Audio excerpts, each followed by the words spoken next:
મહત્વના સમાચાર સામે આવી રહ્યા છે, જ્યાં કહી શકાય કે ભૂતિયા શિક્ષકોની હવે ખેર નહીં. કોઈ પણ પ્રકારની લાલિયાવાડી હવે ચલાવી લેવામાં આવશે નહીં. 17 જિલ્લાઓમાં 31 શિક્ષકો મંજૂરી વગર રજા પર છે. કાયદાકીય રીતે તમામ કાર્યવાહી કરવામાં આવશે. એક પણ શિક્ષકને છોડવામાં નહીં આવે, આ પ્રકારનું નિવેદન શિક્ષણ મંત્રી દ્વારા સામે આવ્યું છે. ગુલ્લીબાજ શિક્ષકોને સામે થશે મહત્વની કાર્યવાહી. શિક્ષણ મંત્રી દ્વારા આ નિવેદન સામે આવ્યું છે.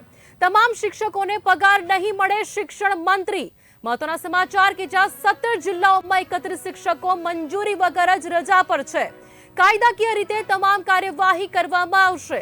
એક પણ શિક્ષકને છોડવામાં નહીં આવે. શિક્ષણ મંત્રી ગુલ્લીબાજ શિક્ષકોને સામે થશે મહત્વની કાર્યવાહી.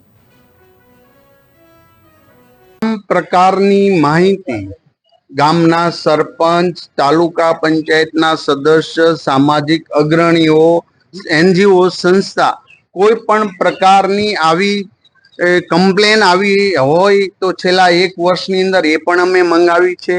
ક્યાંય પણ આવું કોઈ જાગૃત નાગરિક કે આપના જેવા પત્રકારો અમને માહિતી આપે છે તો પણ અમે ચોક્કસ પ્રકારે એમની એક્શન લેશું. કારણ કે શિક્ષણ વિભાગની અંદર દરેક ગામની અંદર શિક્ષકો જ્યારે જતા હોય ત્યારે એમના ઉપર મોનિટરિંગ થતું જ હોય છે, પરંતુ કોઈક ભાગે આવું, અને બહુ સારી શાળાઓ ચાલી રહી છે. બહુ બધા શિક્ષકો, માતાઓ, બહેનો અને શિક્ષકો પોતાના બાળકને ભણાવતા હોય એવું સરસ શિક્ષણ આપી રહેલા એ ગુરુજનોને પણ આ લોકો કલંક લગાડતા હોય છે. ત્યારે હું ચોક્કસ પ્રકારે આ આંગળીને વેઢે ગણી શકાય એવા લોકો જે શિક્ષણને બદનામ કરી રહ્યા છે એમના ઉપર અમે કાર્યવાહી, કડકમાં કડક કાર્યવાહી કરીશું.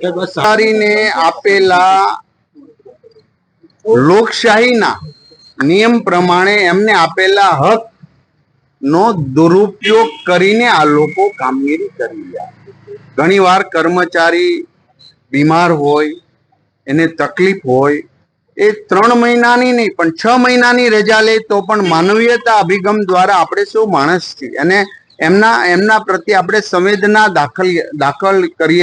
દાખવીએ છીએ. ત્યારે આવા જે પ્રમાણે પોતાના કર્મચારી પ્રમાણેના આપેલા હકનો દુરુપયોગ કરી રહ્યા છે, આ દુરુપયોગ છટકબારી છે.